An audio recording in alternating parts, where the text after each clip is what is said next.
Welcome. So this is not the talk on lean startup, and I'm not Istvan, in case you haven't recognized.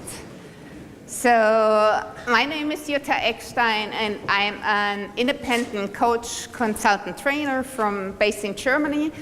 And this talk, if it's now not on lean startup, it is on teams, and especially on self-organizing teams, and looking at them, what happens if they are like collocated, distributed, and also if they are large. So I could imagine if you are working in Agile for a longer time, some of the things might sound familiar, and I really hope that you will find some other maybe tips and tricks or thoughts even, which you hadn't had before. That's my hope.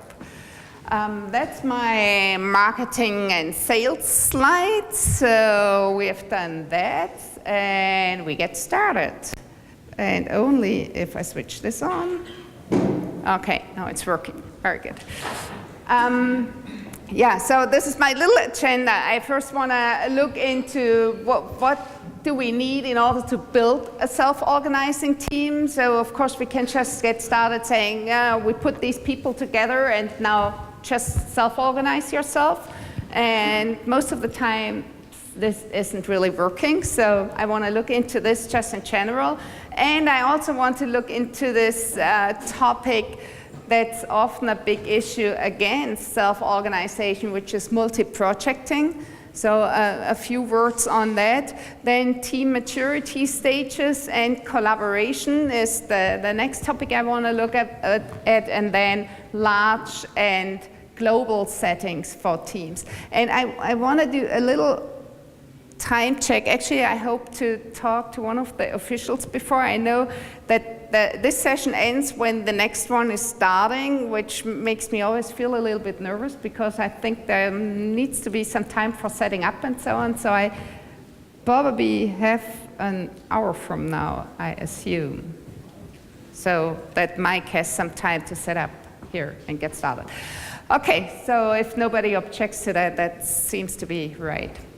Good, so building self-organizing teams and multi-projecting is what I want to look at first. And the thing is, the ingredients for a self-organizing team is, the main one is that the team actually is enabled to take responsibility. What I mean with this is, if we set up a team and the team depends in many ways on other teams, people, whatever, then they are not enabled to take the responsibility for something because they always have to wait for somebody else to deliver in order to really finish what they have to finish. So in a different way, this is that the task that team has to do and the competency, so everything that's needed to really work on that task, and the responsibility for that task has to lie in one hand. And this one hand is the self-organizing team. And whenever you start to cut these or separate these three things, like somebody is doing the task, but somebody else is responsible for it, and then maybe the competency is also at a different place, you will have a hard time, and probably it's not only a hard time, it will be impossible for one of those groups to really act in a self-organizing way or to self-organize them. So those three things have to go together, and this is what in Agile we talk about the cross-functional teams, and I point that out, although I'm pretty sure you have heard about cross-functional teams before, but that's the reason. We have to have the cross-functional teams in order that they can or are enabled to self-organize. And with cross-functional teams, what we mean with this is that all the roles that are required to have the competency, responsibility, and implement or work on that task, all the roles that are required for that have to be within that team. And the same is true for the know-how, or rather the skills necessary to do that. And for the roles, well, I gave you some examples there. So it could be like domain experts, developers, UI, also the ones who are deciding on what's happening here. And for the skills know-how, it's whatever we need to do according to probably the definition of done needs to be inside that team and cannot be split and put somewhere else or be delegated to a different place.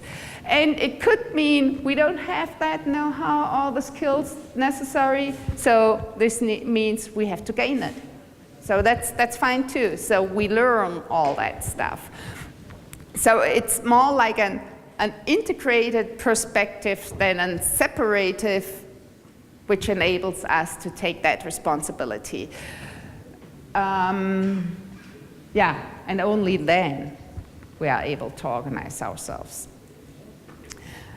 In Agile, we do a lot of stuff to make that possible, to work together and to self-organize. And I'm not sure if you have seen that. I have seen it many times from people, well, companies, they hear about Agile and they hear about Scrum, so they say like, okay, you're a team now and you have a stand-up every morning at 9 a.m. in that room over there. And what's happening is the people who are standing there at 9 a.m. every day after the other, they think like, this is a waste of time.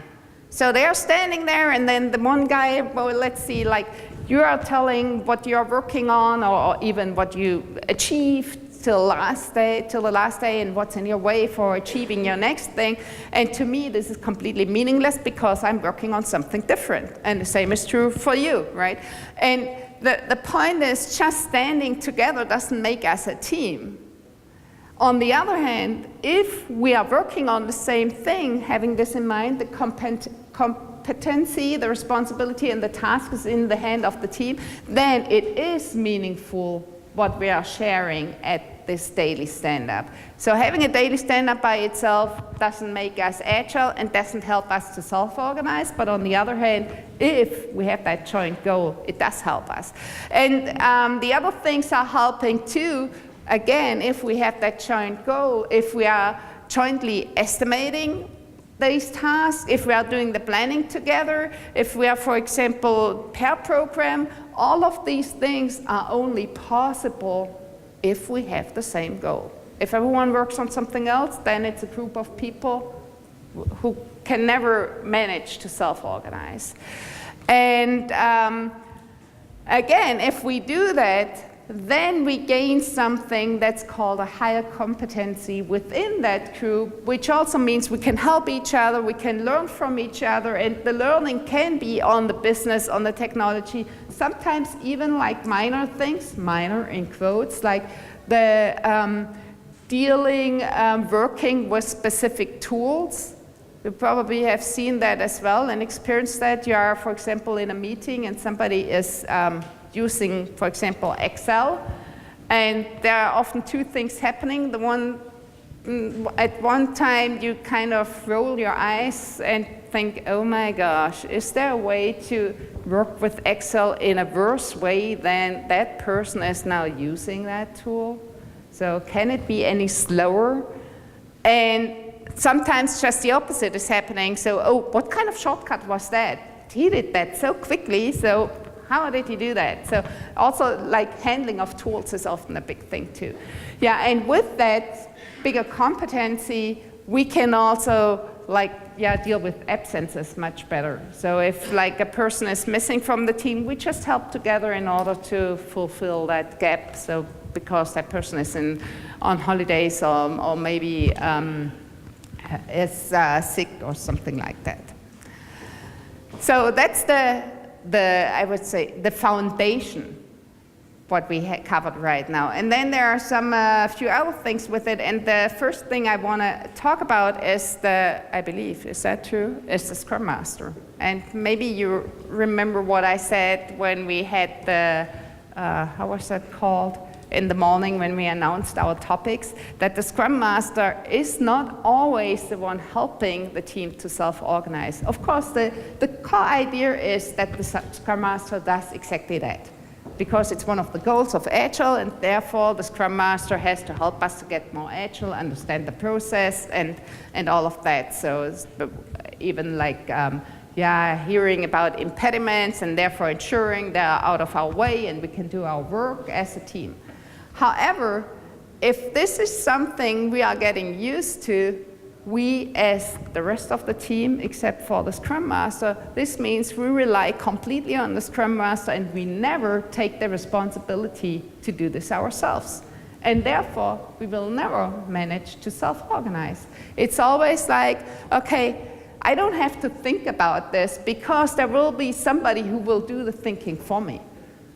There's the Scrum Master reminding me, like, oh, did you do this and that? And remember, we have agreed on that, and I will check if all the whatever unit tests are there and whatever it is, which ensures I stop thinking about that, right? So my absolute advice here is to regard the Scrum Master not really as a position or a role of a single person, but as a responsibility that should be taken by everyone in the team. And there are different ways how you can get there. And I'm not saying to do that on day one when you start using Agile.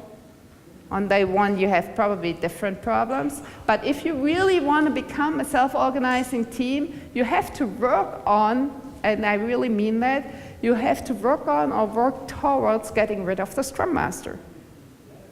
That might sound strange, but this makes you a self-organizing team. Maybe you never achieve that, and that's fine as long as you are aiming for it.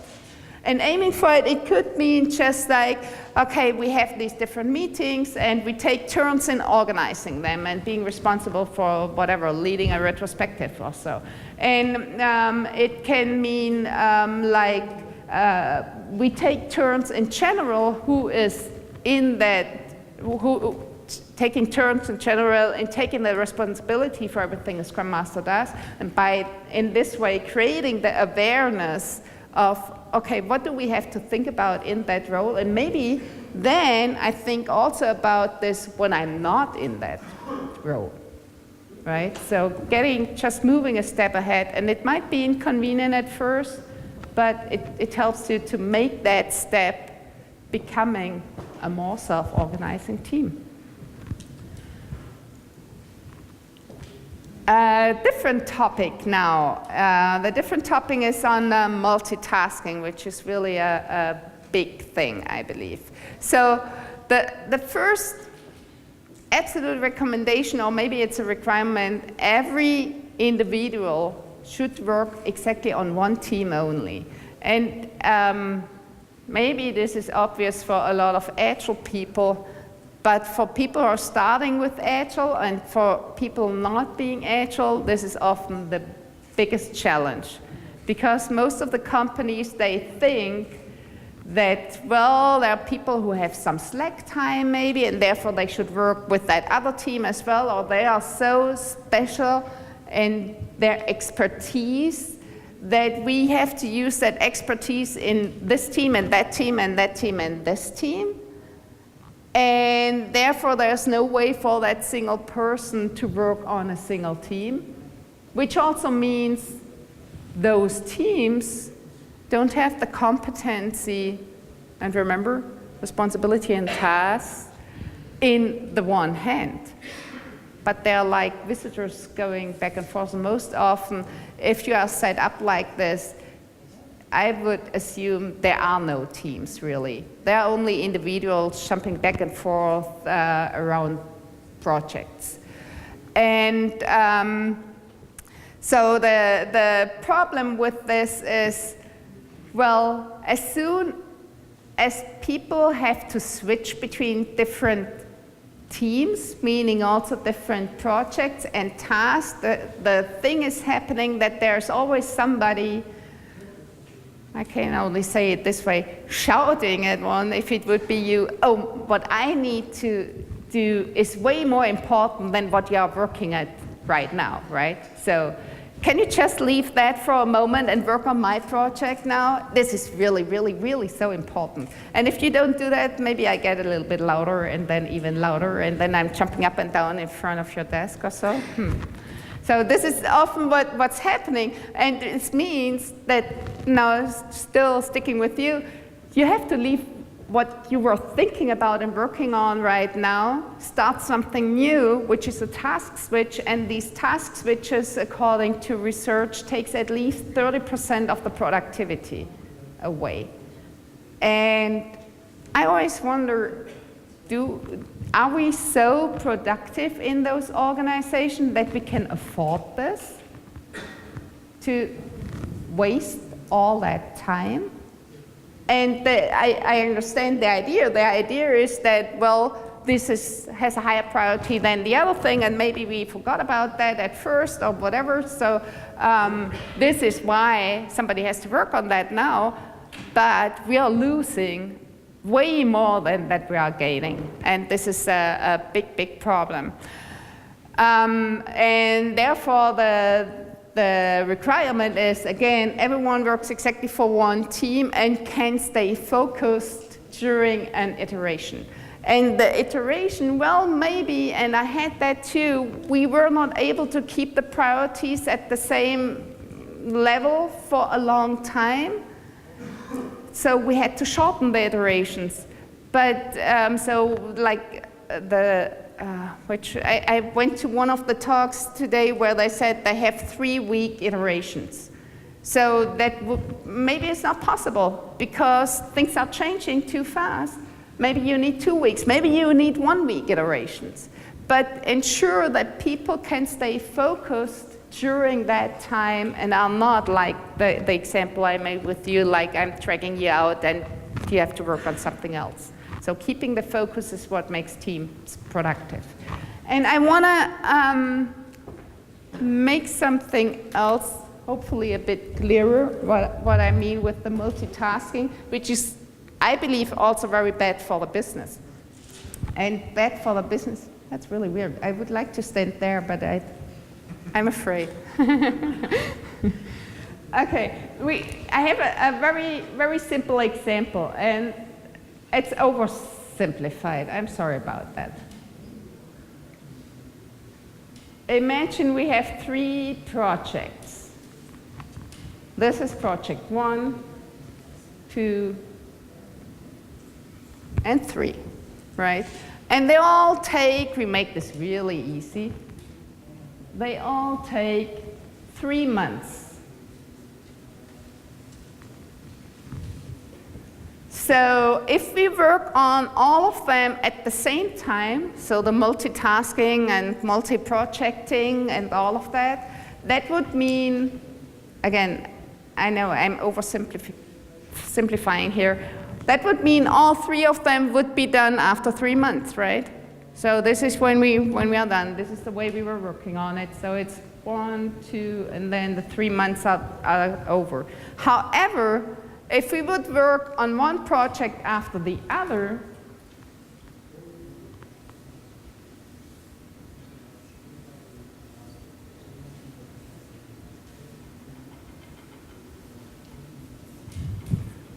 this would mean we get a first return on investment after 1 month, because this one project is done. And another return on investment after 2 months, because now the second project is done, and so on.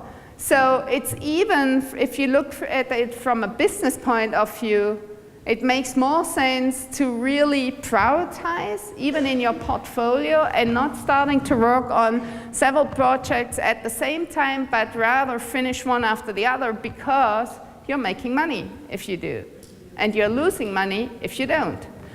And again, I know things are often more complicated, but the problem really with this way of working is, to me, it's nobody takes the decision, really what's really important, and so that lack of decision is left to the poor developer, and again point to you, because everyone comes to your desk and say, I really need this, and the next one says, I really need that, and so on.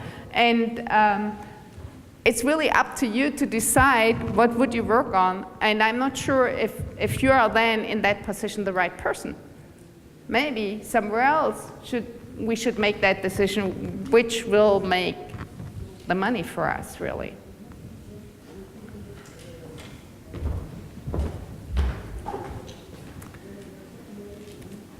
Okay, going to team maturity stages and collaboration. So first of all, this is a very old model, and I'm pretty sure that a lot of you have seen that. That's Tuckman's model, and I'm even not sure, is it 67 or something where this was created? It's really an old one.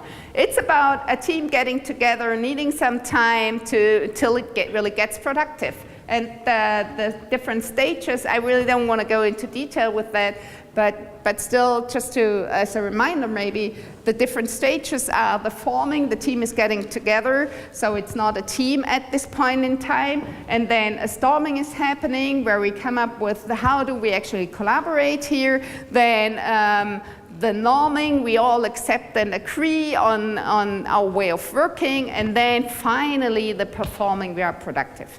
And then the trolling, the team gets apart again. So I only want to have you to keep this in mind, because that's another thing that I see too often, that teams are assembled and disassembled way too often, and companies forget that this is also a big productivity loss by putting teams together every once in a while and not using a productive team for just another thing we work on, like another product, another project, and so on. So it's kind of going through all these stages again and again.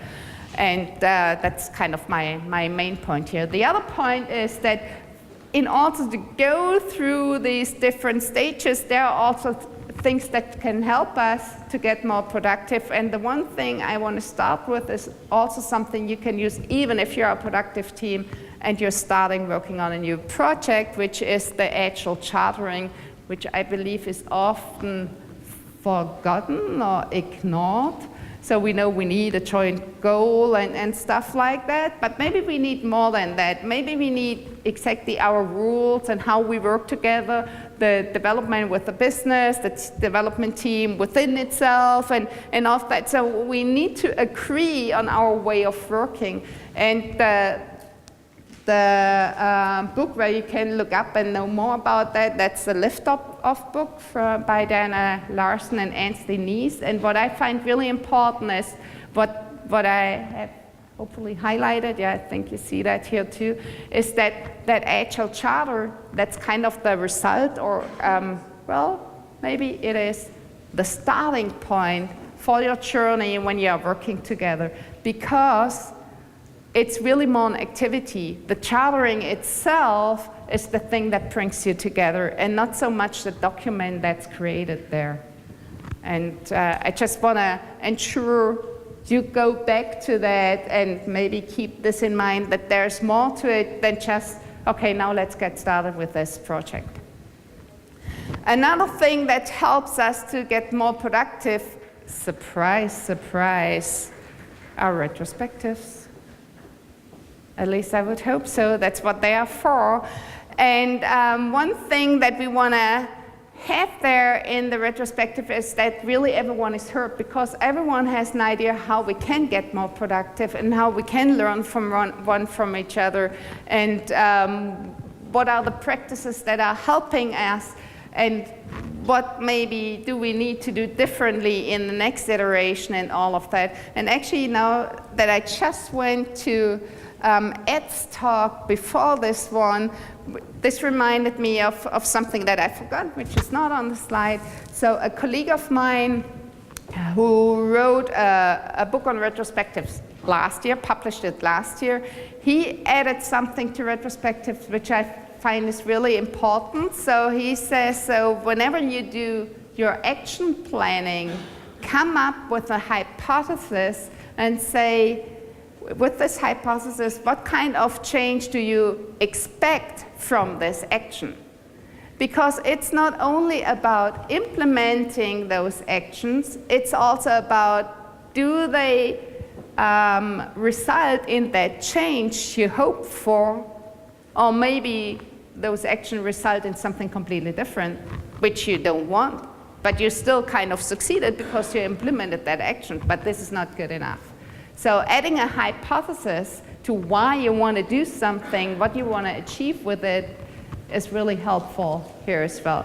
So, and retrospectives help you also in a different way for, again, we're talking about teams here, because it shows what are our joint values, what is our joint history, what we can build up on. That brings a team together as well. And one more word before I go to what I have here on the top, the team decisions. Another thing that I find important too, it's not only the group learning, it's also personal development that's important. And for personal development, several things are, I believe, really important. One thing is, as an individual, and therefore as well as a group, and hopefully as an organization, to take any kind of mistakes, not as an error, but as a learning possibility, learning opportunity. And the best, of course, is if you have as many role models as possible showing that. So my favorite is, or would be, if really from the top of the organization, people say, like, this is the mistake we made, and this is what we learned from it. So then this is also easy to deal with mistakes if we would only say, well, this was the mistake we made, and okay, now we are doomed, then that's just bad, but we really want to learn from it too. And another thing that I find important for personal development, which we sometimes forget, is that also leading is something that's happening by the individual. And Steve said something along these lines also in the morning in his keynote address.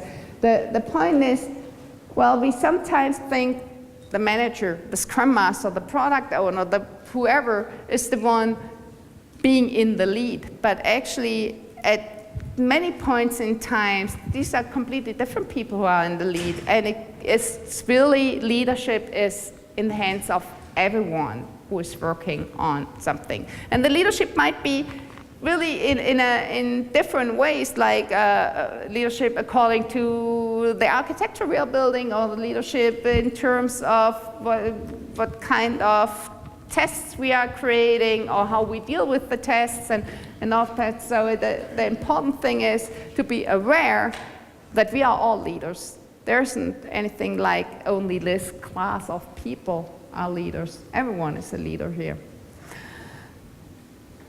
And I believe this is it for now. And I want to go into team decisions. And first of all, I want to ask you, what kinds of decisions have you experienced? So who is making a decision? Any idea?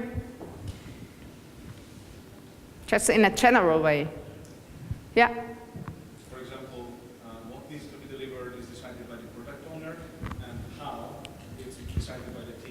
Okay, so we have already at least one thing what I'm hearing, what we deliver is decided by the product owner. This sounds, and it could work this way, but it doesn't have to work this way. This sounds like an autocratic decision. It's kind of a boss decision, right? It's like a person. It doesn't have to be that way, but it could be. So this is what I want to look at. Isn't it the product owner who knows what is the... That's fine. That's all fine. I'm not questioning it. I just want to go on a kind of a meta level. How do we make decisions? So I'm not judging or anything. So the one, now I'm trying this. Somebody catching me there? So the one decision is an autocratic decision. So it's a typical, like often a top-down, it's a boss, something saying like, okay, this is the way we go, this is the way we do it, and everyone just follows that. Any thoughts about that? How does this feel, or what's helping there, what's hindering? Well, the responsibility is usually with the one who makes the Yeah, that's true. Yeah. Responsibility is with one person.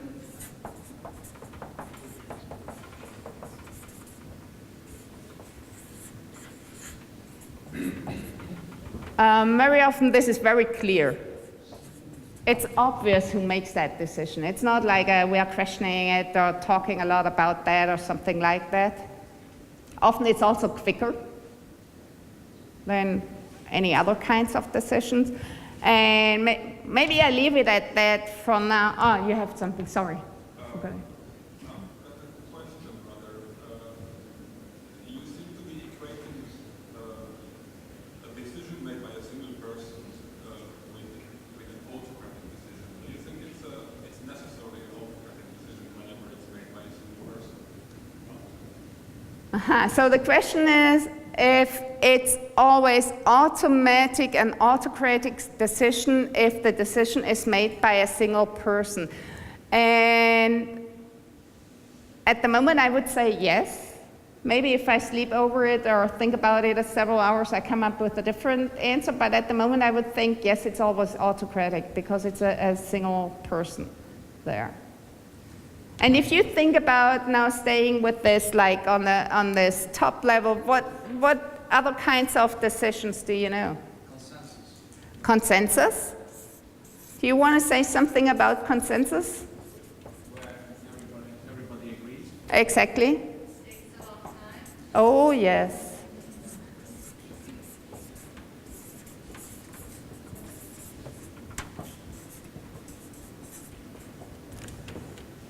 Okay, so this is another way of making a decision, right? We are talking it through and over, and everyone is getting hurt, definitely, and we want to hear if everyone really is in it and has a buy-in what we are doing here and goes forward with that. That's the cool thing. And there isn't necessarily anybody who's actually happy with the decision. It's just, okay, it's the least worst thing. So there's this comment that not necessarily everyone is happy with the consensus decision. Maybe it's the smallest denominator, right? So it's kind of the thing we can agree on. That could be the thing. Sometimes it even goes in that direction that, well, in order to be social, I just agree. So something like, but still, that can, well, this can work, this can work. Anything else? Another idea? Wait. Majority. Oh, sorry. It's. Yeah, right. That's democratic. Anything about that? Any ideas, comments? Make stance. Mm-hmm. Make stance? Or take stances, actually, probably more. Yeah.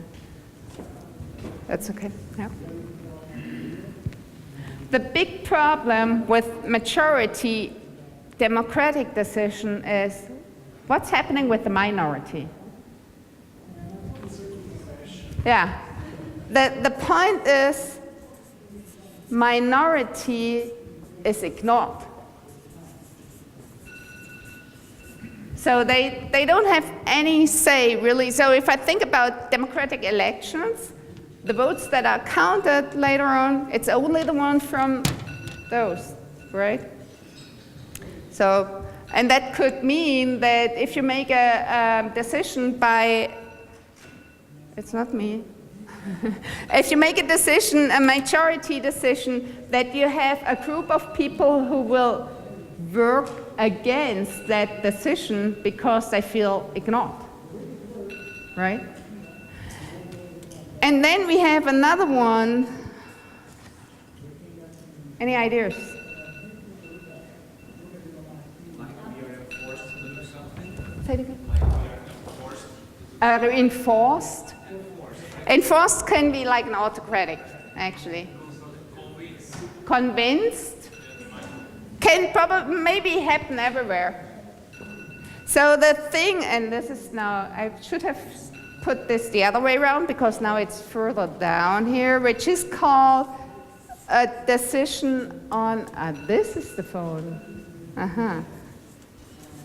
based on consent, not consensus, but on consent, and it's called sociocratic. And with consent, if you compare it to consensus, consensus asks, does everyone agree, or everybody agrees here? We are not, I don't know. There are so many bags here. Just answer it. So with consensus, we say everybody agrees, whereas with consent, the question is, does anyone object? Which is a different question, yeah?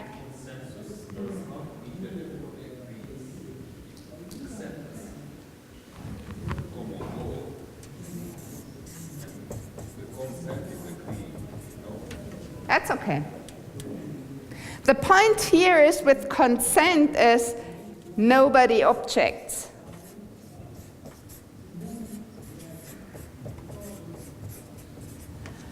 And in that way of deciding with nobody objects is, well, we are asking for any objections, and not only any objections, but also any paramount reasoned objections. And as soon as they are stated, well, first of all, we are inviting those. It's not like it's being unsocial, which is often felt here.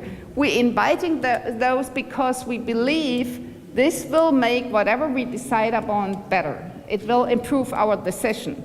And which means also, if it's really done in the consent sociocratic way, it means whoever states this objection doesn't own the objection, so we are not starting to convince that person.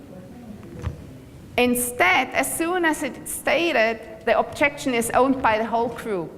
And it's like, oh, probably we forgot something, we overlooked something, and we have to make a change to the proposal in order to deal with this. And with this asking for objection, it's also kind of now going, well, we are talking about team decisions here, it's also about what's our, say, team tolerance level, if you want to say. Can I tolerate, can I live with that decision? Or does it hurt my values, my personal wants, and therefore maybe also like the team wants? So it's a way of working in working with decisions in a different way. And probably we could talk about sociocracy and consent in a way longer time. However, my important, or I hope my important thing is I want to point you there. So look for consent or sociocratic or sociocracy and learn about different ways of making decisions. So it's not those decisions only that we can make. There are also different possibilities to come up with a decision. And I hope this is one thing that you can take home. How much time do we have? Okay, I want to switch the topic completely. Well, completely not. We are still talking about teams and so on. I want to switch to the topic of large and global self-organizing teams. And first of all, it's maybe, come on. Okay, I think maybe this is the reason. First of all, I want to maybe repeat a little bit of how we started. So remember, like the competency, the responsibility, the task, all in one hand. This is also true if you work with several teams and also if those teams are global. And very often I see just the opposite. I see like we have, let's say like analysis or architecture in one country and testing in another country, and the UI experts are again somewhere else, and the business is also developed in a fifth country or so. I'm not sure if I did the counting right. And the problem with that, again, there is not a single team which can take the whole responsibility for a delivery. It's always waiting for somebody It's kind of being dependent on each other. So what we need to have are teams that are, again, enabled to work in a self-responsible way and not relying on whoever else is around there and helping them. And let's take a look how this can be. There are often two ways, at least. Well, what do I want? I think I want my blue one again.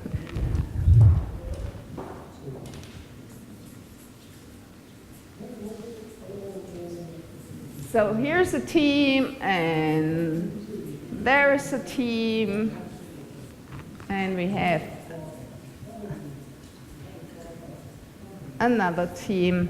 And now we can even think of, like, maybe there is an ocean in between. My black ocean here, whatever. So they're sitting in different continents, different sites, whatever. So the first idea often people have when they think about working in a global way is more or less this picture. It's what's called distributed teams. So it's several teams, several teams working together on the same thing, having the same goal, so the bigger goal. And each of those teams is collocated. That's often the picture people have. So it's called distributed teams because it's distributed over several continents or sites, several sites. However, each team is collocated. The problem with this is, well, sometimes the problem is maybe at that site, oh, I don't have all the required roles, know-how, whatever I need to really get stuff into according to the definition of done, right? So that could be one problem. Another problem that I see with this is it's very, very likely that sooner or later they do things this way, they do it that way, and they do it another way. So we are starting to, well, using different kinds of patterns, for example, or speaking of, for example, conceptual integrity will fall apart completely because everyone is just concentrating on this is how we do things around here. So there is another possibility to create teams, which is, and now I didn't leave enough space.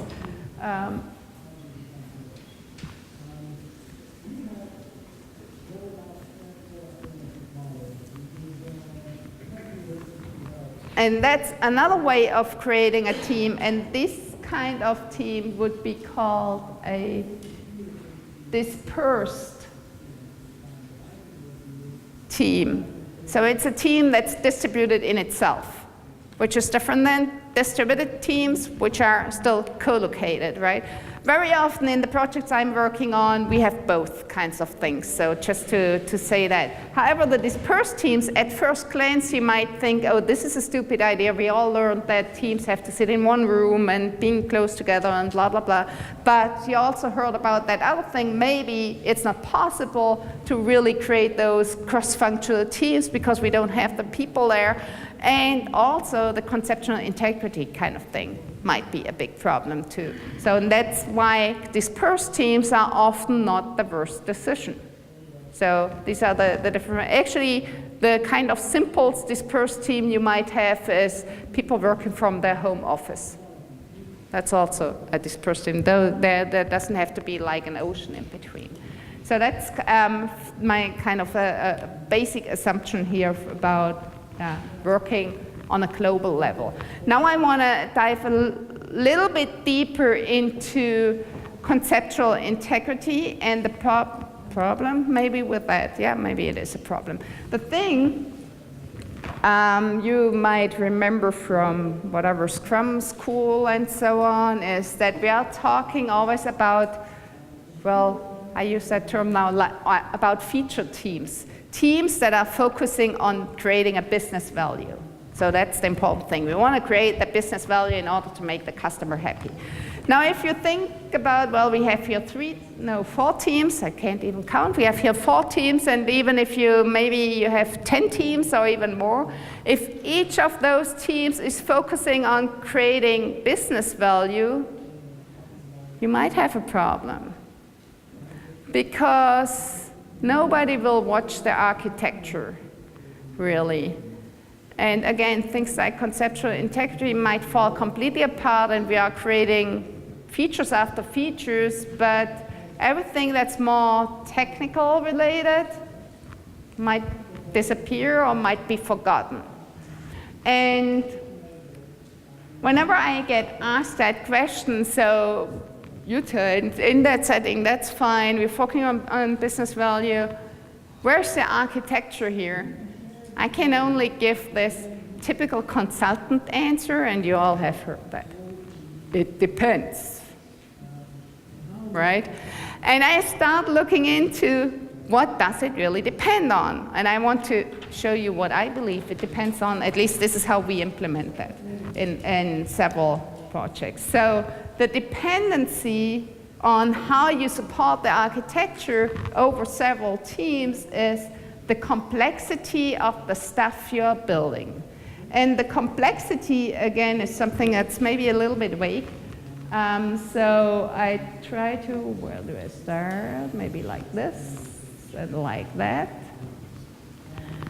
The complexity can be looked at in 2 dimensions, and probably there are more, but the thing that's important for the architecture, I believe, is the rate and amount of changes.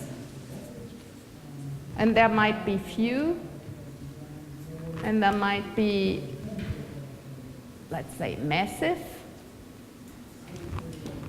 And on the other hand, the uncertainty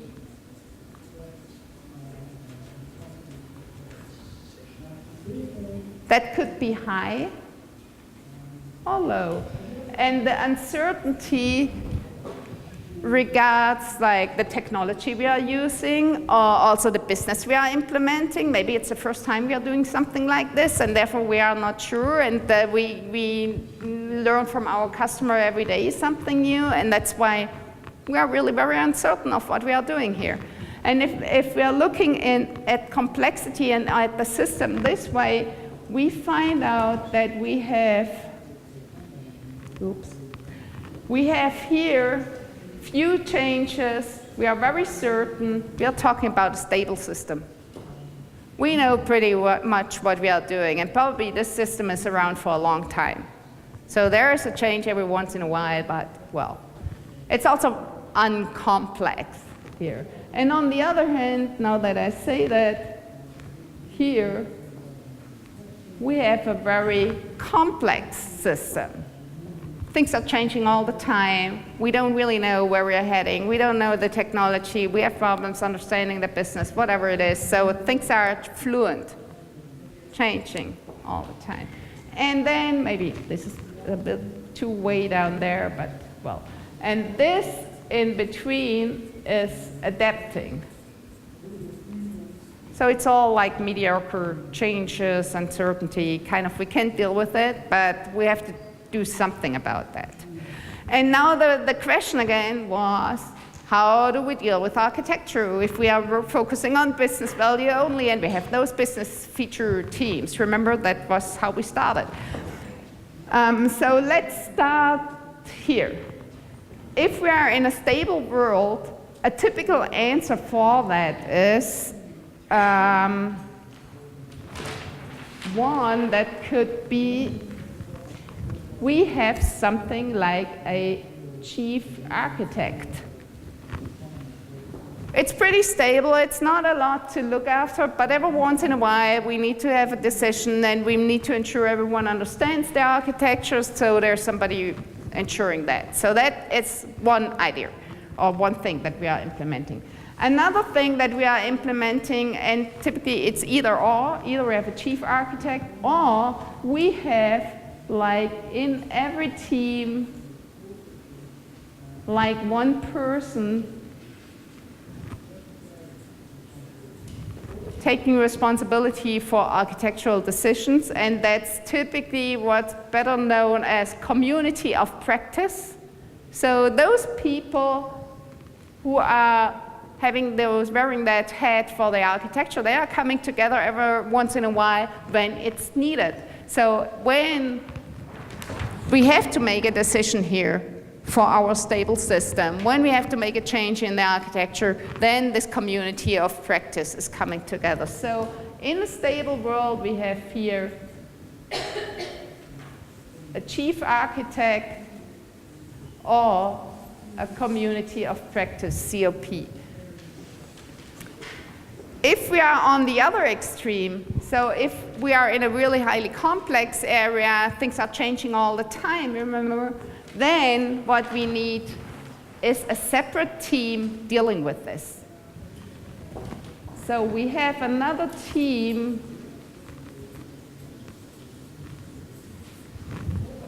which I call a technical service team, who deals with everything around conceptual integrity, architecture, whatever is the thing that's making our world so complex.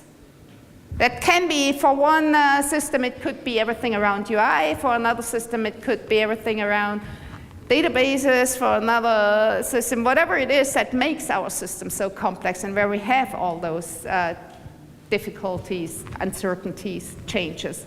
And this technical service team, this is what the bad thing is that I put it on top. It shouldn't be on top. It's not what I mean with this. I call it also a technical service team because it provides a service to all the other teams. So you can also look at this, well, if it provides a service, it has a customer. Oh, maybe it has many customers. The many customers are all these other teams, which also means all these other teams are filling the backlog for the technical service team and deciding on priorities. So it's not, in a way, as you might know it from maybe the old, maybe still the days at the moment, like a team of architects sitting on the ivory tower and making whatever kind of decisions nobody finds useful. They are driven by their customers, by the business teams, feature teams. And this was called the technical service team.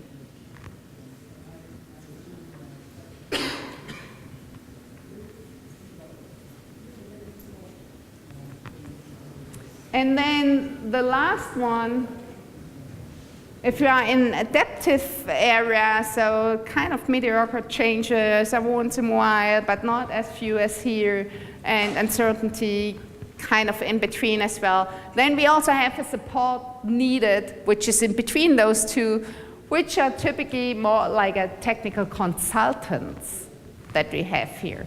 So it's more like people like those people here, but they are not working as a team. They are more whenever one of them needs the support because they are entering an area where they are very uncertain, where a lot of changes are happening. Then one or two of them become members of that team for the period of the time they are dealing with that. So, and then there are regular members helping them. So it's not like any kind of PowerPoint or something. They're really working with those teams. And so that's what the consultancy aspect is, just that they're supporting for a specific amount of time. And this is here.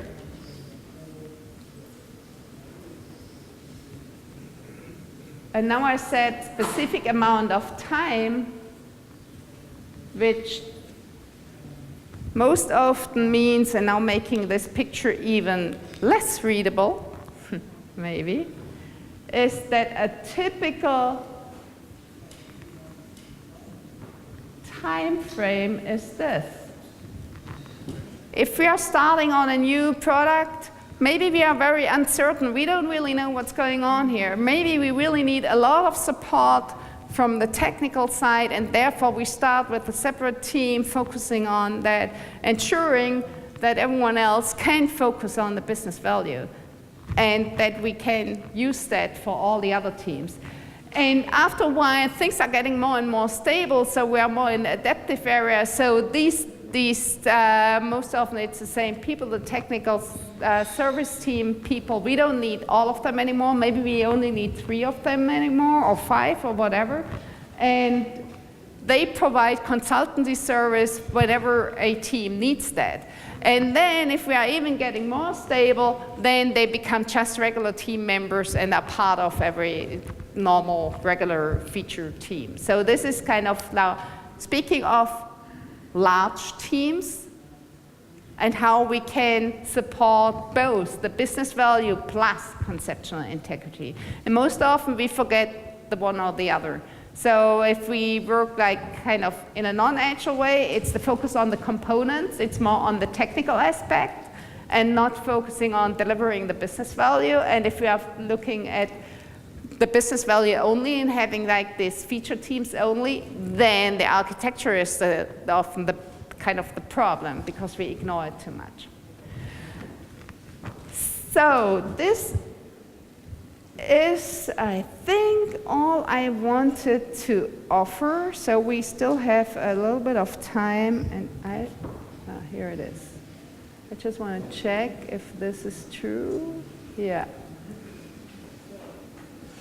So maybe this as a summary. So what we want to have is cross-functional teams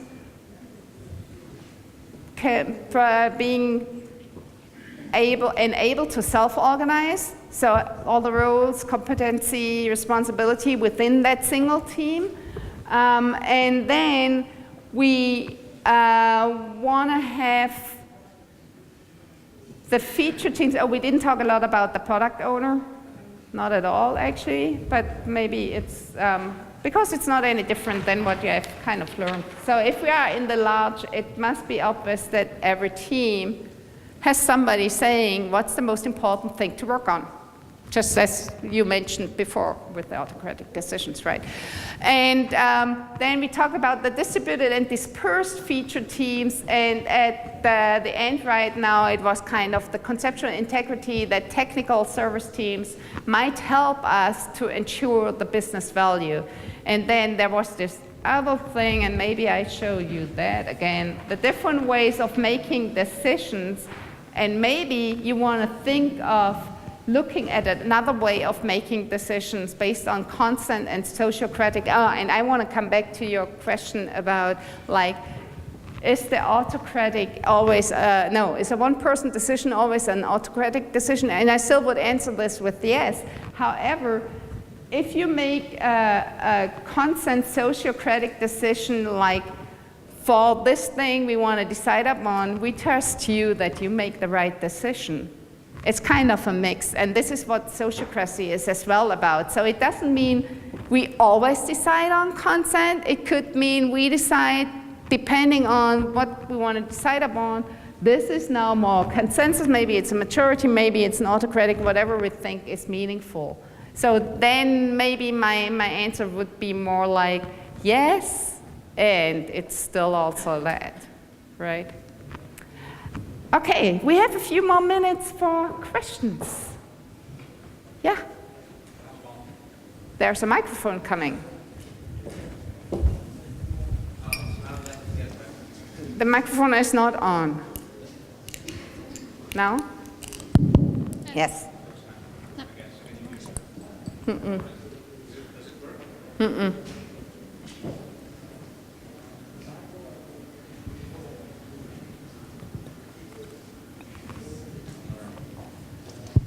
Yeah.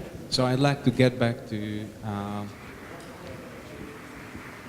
the responsibility of Scrum Master. You said that it might prevent the teams to be more self-organized. And sometimes maybe team members can pick up this responsibility. I was wondering how much distraction can it cause? How much context switching can it cause for that particular team member if there is no dedicated Scrum Master? Mm-hmm. So I want to repeat, first of all, I wouldn't suggest this from day one, right? So if we are starting with Scrum, then it's probably not a good idea to start to take turns in the role of the Scrum Master, because we are busy learning all kinds of things. So, and we really, I really believe we will need the help and the support of somebody who is passionate about what the Scrum is doing for us, and that's typically the Scrum Master. So you take turns once people understood what Scrum is about, and once they understood it, and once they start taking turns, the effort putting into the role of the Scrum Master should get lower and lower, because everyone understands what self-organization means. And it's not about relying on that person cleaning up after we made a mess, putting it this way. So how much does it distract? As a start of taking turns, I always calculate with like 30% of our time, so of that person's time, so that the availability putting into the iteration would be 30% less than normally he would put into. So I even have this kind of number, and again, after a while it should go further down even. However, I never ever so far have seen a team really saying, okay, we don't need that role at all because we are completely self-organizing here. I haven't seen that. But maybe we get there. And I see Mike is coming. Maybe one more question. I don't know how long. One more question, yeah.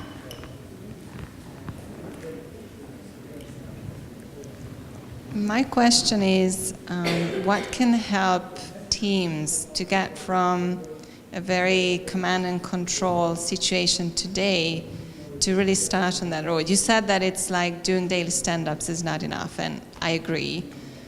But what are some of the things that we can do? And also, just from the position that I'm a Scrum Master, and there's like a whole management structure above me that is obviously still requesting things in the old way because that's what we are all used to. Yeah. So how can we help to move to a more self-organized team, and also taking into consideration that my colleagues are not used to being self-organized, but they are used to being told what to do. Mm-hmm. Mm-hmm. Yeah, it actually, especially the last thing, but also the rest of your question, it takes time. So being patient is probably one of the things. And it probably also needs a really long answer, but I try to make a short one here. So a very short one is, often we think of, okay, this organization needs to change, or our organization needs to change, and it doesn't change. So what's going on here? An organization will never change by itself. It only changes by every individual who works for that organization. So it's really also very much a self-responsible thing, and it's kind of, maybe you can even think of a virus. So somebody is starting being very passionate and infecting the next one, the next one, the next one. And I believe especially, well, no, I just wanted to say especially bottom up, but it's not true. It's also true for top down. This is the only way you can make a change in an organization, by one person after the other. And in general, for this kind of specific question, and that's the answer already, I would start asking questions. So what does it help you for? Why do you need this? What do you do with this? So all the things you feel like they are requesting from their old hierarchy model. So just, and it doesn't mean, and you have to be very clear about that, it's not necessarily that you're with this, in this way asking you judge it and say this is bad, but just making people think about why they are believing they need this and that. And again, the first answer is it will take time. It's a culture change, and I once learned a culture change takes about 10 years. So we can't expect that after 3 months everything will be different. Okay, thank you very much.